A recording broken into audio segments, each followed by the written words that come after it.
Hello, my dear children. Today we are going to read and understand lesson 2.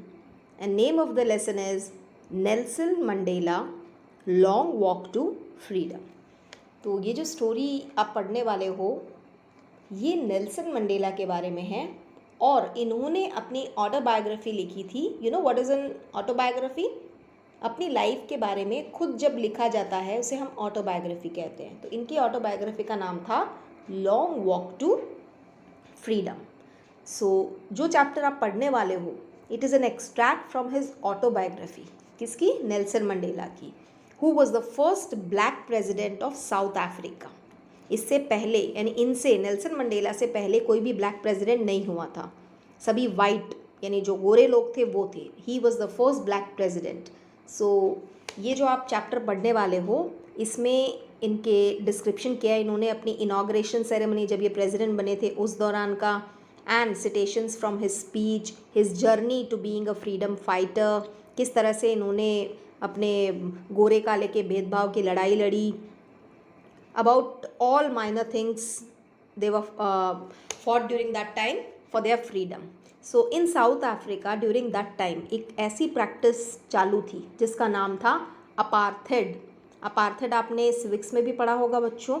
It is a discrimination between people on the basis of their race. यानी अपने skin के colour के according जो भेदभाव किया जाता है उसको अपार्थेड बोलते हैं. तो इसी के खिलाफ इन्होंने ये जंग छेड़ी थी जिसके बाद नतीजा ये हुआ that he was elected as the first president of South Africa. तो अब इसी चैप्टर की डिटेल हम लाइन बाय लाइन पढ़ेंगे. 10th May dawned bright and clear.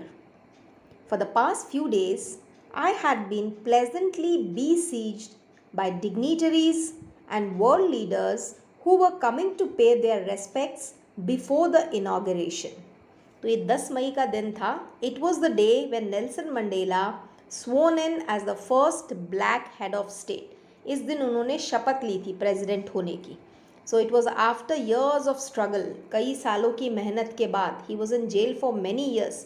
इतनी मेहनत के बाद इनकी जो एंटी रेसिस्ट पार्टी है जो कोई गोरे काले का भेदभाव नहीं करती है वो पार्टी पावर में आई थी. The inauguration would be the largest gathering ever of international leaders on South African soil. तो इनसे पहले मैंने आपको बताया भी था जितने भी साउथ अफ्रीकन प्रेसिडेंट थे वो वाइट थे. दैट इज़ वाई, इसीलिए इन्होंने देखिए स्टार्टिंग में ये लिखा है ब्राइट एंड क्लियर. यानी अब अंधेरा छट चुका था. It was a morning which was full of hope. इस डेट से पहले बहुत सारी पर्सनालिटीज़ है जिन्होंने इनको कॉन्ग्रेचुलेट किया. किसे? नेल्सन मंडेला को. और ये अपने इनॉग्रेशन डे वाली आपको ये एक वाकया बता रहे हैं कि इनॉग्रेशन वाले डे के दिन क्या क्या हुआ था. The ceremonies took place in the lovely sandstone amphitheater formed by the Union Buildings in Pretoria. Pretoria एक सिटी है वहाँ पे. तो ये बता रहे हैं कि जो भी सेरेमनीज़ है प्रेसिडेंट होने की जो शपथ वगैरह जो ceremony that all took place in the lovely sandstone. Sandstone red colour का पत्थर होता है उससे बना हुआ एम्फी थिएटर. एम्फी थिएटर जो है एक ओपन थिएटर को बोलते हैं जहाँ बंद नहीं होता है, खुला ग्राउंड सॉर्ट ऑफ. और ये प्रिटोरिया में हो रहा था. For decades this had been the seat of white supremacy. यानी इससे पहले सब वाइट प्रेसिडेंट हुए थे. And now it was the site of a rainbow gathering of different colors and nations for the installation of South Africa's first democratic non-racial government. तो आज पूरा एक तरह से रेनबो बना हुआ है. बहुत सारे नोटेबल पर्सनालिटीज़ हैं वो यहाँ पे आए हैं इनको कंग्रेचुलेट करने के लिए. और in the first time in this countries history so many international leaders came together for what? For the inauguration ceremony. So this ceremony took place in an open amphitheater made of sandstone. On that lovely autumn day, I was accompanied by my daughter Zenani. तो ये देखिए, आप देख रहे हैं ना, ये है नेल्सन मंडेला और ये जो आप पिक्चर में देख रहे हैं ये है इनकी बेटी ज़ेनानी. तो ये कह रहे हैं कि उस दिन मेरे साथ मेरी बेटी, मेरा जो बिग डे था उस दिन मेरी बेटी भी मेरे साथ थी. On the podium, Mr. De Klerk was first sworn in as second deputy president. Deputy किसको बोलते हैं बेटा? जिनकी पोस्ट जो है वो सेकंड नंबर पे आती है उसे कहते हैं डेप्यूटी. सो ये सेकंड डेप्यूटी थे जिन्होंने शपथ ली. Then Thabo Mbeki was sworn in as first deputy president. Main president तो बने थे नेल्सन मंडेला और फर्स्ट डेप्यूटी प्रेसिडेंट बने थे Thabo Mbeki and second deputy थे Mister de Klerk. When it was my turn, Mandela कह रहे हैं जब मेरी बारी आई, I pledged to obey and uphold the constitution and to devote myself to the well-being of the republic and its people. तो जब उनकी बारी आई तो he was committed to respect, protect and abide by the constitution. इन्होंने pledge ली, promise किया कि मैं अपने देश के constitution का पूरा सम्मान करूँगा and to devote his entire self into the welfare of the country. देश की सेवा में ही अपना सर्वस्व लगाऊंगा, ऐसी उन्होंने शपथ ली. To the assembled guests and the watching world, I said, today all of us do by our presence here confer glory and hope to newborn liberty. तो ये जो राइटर है मंडेला ये कह रहे हैं अपनी स्पीच के अंदर कि by his presence he was giving rise to hope for a new beginning. एक नई सुबह की शुरुआत हो रही है. Out of the experience of an extraordinary human disaster that lasted too long. यहाँ पे ह्यूमन डिज़ास्टर किसको कहा गया है? जो वाइट का रूल चला था वो बहुत ही डिज़ास्ट्रस था क्योंकि इन्होंने ब्लैक पीपल पे बिल्कुल ध्यान नहीं दिया और उन पे अत्याचार किया था. तो ये कह रहे हैं that previous rulers were discriminatory. वो भेदभाव करते थे and they lasted for long. लंबे समय तक भी चले. But the ones who are given the opportunity to rule now, that is Mandela's power, they would stand up against all kind of discrimination. Disaster that lasted too long must be born a society of which all humanity will be proud. हम इस तरह का समाज बनाएंगे जिससे इंसानियत को भी गर्व हो. We who are outlaws, outlaws यानी जो अपार्थेड की वजह से जिनको अलग कर दिया गया था, बिल्कुल अलग थलग, जैसे बोलते हैं ना बाहर कर देना अपनी कम्युनिटी से. So we who were outlaws not so long ago have today been given the rare privilege to be host to the nations of the world on our own soil. तो यही हम लोग हैं जिन्हें पहले बिल्कुल सम्मान नहीं दिया जाता था और आज हम दुनिया के कोने कोने से आए हुए लोगों को होस्ट कर रहे हैं. We thank all of our distinguished international guests for having come to take possession with the people of our country of what is, after all, a common victory for justice, for peace, for human dignity. So ये कह रहे हैं now there will be no segregation on the basis of race and gender. अब कोई भेदभाव नहीं होगा. So other nations will also have a happy and democratic relationship. Finally they have come to power.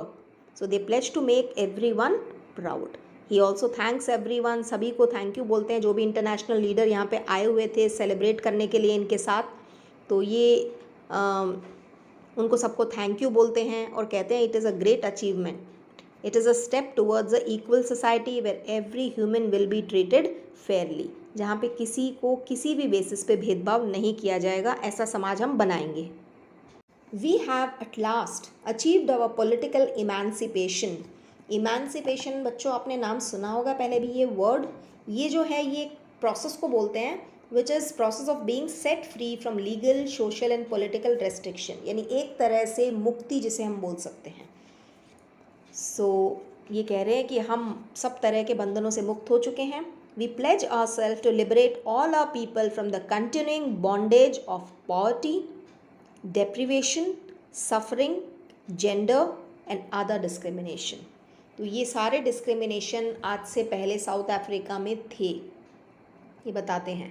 सो ये कह रहे हैं his government promise to free every one of the still existing poverty. अभी भी जो गरीबी है, जो हार्डशिप है, जो इनइक्वालिटीज़ है हमारे देश में, वो सब हटा दी जाएगी, ऐसा वो प्रॉमिस करते हैं. Never never and never again shall it be that this beautiful land will again experience the oppression of one by another. Oppression यानी अत्याचार. तो आज के बाद कभी भी इस धरती पे कोई अत्याचार ना तो किसी पे किया जाएगा और ना ही करवाया जाएगा. The sun shall never set on so glorious a human achievement. Let freedom reign. God bless Africa. तो ये कहते हैं अब कोई भी inferior नहीं समझा जाएगा. He then exclaims that freedom should rule. आज़ादी जैसे मिली है इसका हमें पूरा सेट करना है सोसाइटी को. And he also prays that may God shower his blessings on this land, that is South Africa. A few moments later, we all lifted our eyes in awe as the spectacular array of South African jets, helicopters, and troop carriers rolled in perfect formation over the Union buildings. तो just after this newly elected president's address, जो अभी Mandela ने सभी के लिए 2 शब्द बोले थे, उसके बाद an impressive arrangement of fighter jet, helicopter, and soldier raised everyone's head up in the sky. आपने देखा होगा जब कभी ऐसा कुछ होता है तो प्रदर्शनी की जाती है, ऊपर खुशी मनाई जाती है, बहुत से फाइटर प्लेन्स और सोल्जर्स अच्छे से मार्च कर रहे हैं, तो सब इस ओर देखने लगे. It was not only a display of pinpoint precision and military force, but a demonstration of the military's loyalty to democracy, to a new government that had been freely and fairly elected. So it symbolized perfection as well as military's respect and obedience towards the free country. कोई भी नया जब elect होता है कोई leader तो उसके respect में मिलिट्री जो है वो कुछ ना कुछ जैसे सल्यूट करना and all that, they show their respect. The high commanders who have one medals for their bravery, they also saluted and promised their loyalty. Only moments before the highest generals of the South African Defence Force and Police, their chests bedecked with ribbons and medals from days gone by, saluted me and pledged their loyalty. तो जैसा कि मैंने आपको बताया जो भी commanders, high commanders जो थे जिन्होंने अपने बहादुरी के लिए बहुत सारे मेडल जीते हुए थे, वो पहले शायद ना करते, लेकिन मंडेला कह रहे हैं आज वो सभी मुझे सल्यूट कर रहे थे एंड प्रॉमिस कर रहे थे कि वो अपनी लॉयल्टी दिखा रहे थे कि हम अब आपके प्रति ईमानदार रहेंगे. I was not unmindful of the fact that not so many years before they would not have saluted but arrested me. तो मंडेला कह रहे हैं कि मैं अवेयर था. अनमाइंडफुल यानी बीइंग अवेयर. मुझे पता था, इस फैक्ट के बारे में पता था कि कुछ साल पहले तक अगर यही हालत होती, ऐसे मैं खड़ा होता तो ये मुझे सल्यूट नहीं करते, दे वुड हैव अरेस्टेड मी. क्योंकि उस वक्त अपनी गोरे और काले के बारे में कुछ डिमांड करना, फाइट करना, दैट वाज अ क्राइम, और मैं एक क्रिमिनल होता and they would have arrested me instead of saluting me. लेकिन आज सीन कुछ और है. Finally a chevron of Impala jets left a smoke trail of the black, red, green, blue and gold of the new South African flag. ये जो आप नीचे देख रहे हो साउथ अफ्रीकन फ्लैग है, देखिए इसमें सारे कलर्स है जो जो बताए गए हैं, है ना.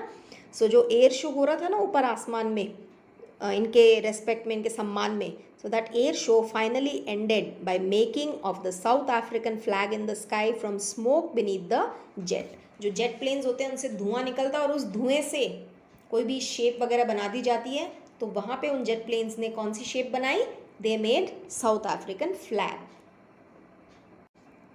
The day was symbolized for me by the playing of our 2 national anthems and the vision of whites singing Kosi Sikelil Africa and black singing Die Stem, the old anthem of the Republic. तो ये जो आप देख रहे हैं ये 2 national anthem है south Africa के. सो उन्हें याद आ रहा है, वो बता रहे हैं कि मेरे सम्मान में दोनों नेशनल एंथम जो है वो बजाए भी गए और वाइट्स ब्लैक जो भी वहाँ पे थे उन सब ने इसे गाया भी. Although that day neither group knew the lyrics. neither group कौन है यहाँ पे? एक तो वाइट का ग्रुप है और एक ब्लैक का है. Knew the lyrics of the anthem. lyrics किसे बोलते हैं? शब्द. They once despised. They would soon know the words by heart. तो ये कह रहे हैं उस दिन दोनों ही ग्रुप को ये दोनों ही नेशनल एंथम याद नहीं थे, शब्द याद नहीं थे. जैसे हमारा नेशनल एंथम हम जन गण मन गाते हैं तो हमें बाय हार्ट है ना. तो ये कह रहे हैं उस दिन किसी को भी बाय हार्ट नहीं थे. But Nelson Mandela was confident that everyone would soon learn this anthem that they once hated. किसी टाइम में वो नेशनल एंथम से नफरत करते थे इस वाले से, लेकिन एक टाइम आएगा जब उनको सबको ये याद होगा. They will learn it by heart. On the day of the inauguration, I was overwhelmed with a sense of history. In the first decade of the 20th century, a few years after the bitter Anglo-Boer War and before my own birth, the white-skinned peoples of South Africa patched up their differences. So, inaugural ceremony वाले दिन की वो याद करते हैं और सारा whole system जो अपार्थेड का था, गोरे काले का भेदभाव, वो सब उन्हें याद आता है. It resulted in inequality and inferior treatment of dark skin people, क्योंकि पहले गोरे लोग राज कर रहे थे तो इन्होंने डार्क स्किन पीपल पे बहुत अत्याचार कर रहे थे. उन्हें अपने फंडामेंटल राइट भी नहीं दिए गए थे. और ये बात कर रहे हैं कि मेरा जन्म नहीं हुआ था उससे पहले तक भी ऐसा ही ये शुरू हो चुका था. मेरे जन्म के पहले ही ये सारे इनह्यूमन सोसाइटी जो थी, ये ब्रूटल सोसाइटी, ये अत्याचार वाला सिस्टम, ये सब पहले ही शुरू हो चुका था. And erected a system of racial domination against the dark skinned people of their own land. तो उन सफ़ेद लोगों ने जो यहाँ राज कर रहे थे, उन्होंने डार्क स्किन पीपल को इन्फीरियर समझ के और उनके अपने ही ज़मीन पर उनके साथ बहुत अत्याचार किया था. The structure they created formed the basis of one of the harshest, most inhuman societies the world has ever known. तो ये जो सिस्टम इन्होंने बनाया था, इससे ऐसा एटमॉस्फेयर क्रिएट हो गया था जहाँ पे एक्सट्रीम क्रूअल्टी थी, एक्सट्रीम इनजस्टिस था किसी एक कम्युनिटी के लिए, और ये कम्युनिटी थी black community. Now in the last decade of the 20th century and my own 8th decade as a man, क्योंकि ये 80 साल के लगभग हो चुके हैं, that system had been overturn for ever. Overturn यानी पूरी तरह से रिवर्स कर देना, यानी जहाँ पहले वाइट्स का रूल था अब पूरा रिवर्स हो चुका है, उनको हटा दिया गया है. Replaced by one that recognized the rights and freedoms of all peoples regardless of the color of their skin. So कह रहे हैं now when I am in my 8th decade as a man, मैं 80 साल का हो चुका हूँ. So he says along with countless others have changed this entire system that treat human as human. इंसान को इंसान की तरह ही माना जाएगा irrespective of their color, their caste, their gender or their age. That day had come about through the unimaginable sacrifices of thousands of my people whose suffering and courage can never be counted or repaid. So this equal and free country is a result of sacrifices of countless other men. बहुत सारे अनगिनत लोगों ने इसके लिए sacrifice दी है, जिन्होंने अपनी जान भी गंवा दी है इस फाइट के लिए. सो उनका जो करेज है, उनकी जो हिम्मत है, वो सिर्फ थैंक यू से नहीं है, वो कभी भी काउंट नहीं की जा सकती है और उनका कभी भी बदला नहीं चुकाया जा सकता. I felt that day as I have on so many other days that I was simply the sum of all those African patriots who had gone before me. Patriot यानी देशभक्त. तो कह रहे मुझे उस दिन ऐसी फीलिंग आई कि मेरे से पहले जितने भी देशभक्त अपनी जान दे चुके थे या इस कॉज के लिए फ़ाइट कर रहे थे, जिनकी जान चली गई, उन सब का सम हूँ, यानी उन सबको मिला के आज मैं खड़ा हुआ, उन सब की मेहनत आज यहाँ खड़ी हुई है. That long and noble line ended and now began again with me. तो वो जो फाइट थी, वो जो हमें ये वाइट वाला रूल हटाना था, अपनी खुद की गवर्नमेंट यहाँ पे लानी थी, वो सब लड़ाई आज ख़त्म हो चुकी है. लेकिन उन सब के बिना ये काम नहीं होता. वो ख़त्म ज़रूर हो गई है और आज मेरे साथ इस रूल की शुरुआत भी हो रही है. I was pained that I was not able to thank them and that they were not able to see what their sacrifices had wrought us achieved. तो मुझे ये देख के बहुत दुख हो रहा है कि unfortunately they did not live to see the result of their courage. उन्होंने जिस चीज़ के लिए इतनी मेहनत की, जिसके लिए उन्होंने sacrifice दिया, उसका जो रिज़ल्ट था वो देखने के लिए वो नहीं है. ये सोच के मुझे बहुत दुख होता है. The policy of apartheid created a deep and lasting wound in my country and my people. तो ये जो अपार्थेड की पॉलिसी थी, गोरे काले का जो भेदभाव था, इसने मेरे देश और मेरे लोगों पे एक डीप, बहुत ही गहरा और हमेशा कभी ना मिटने वाला घाव दिया है.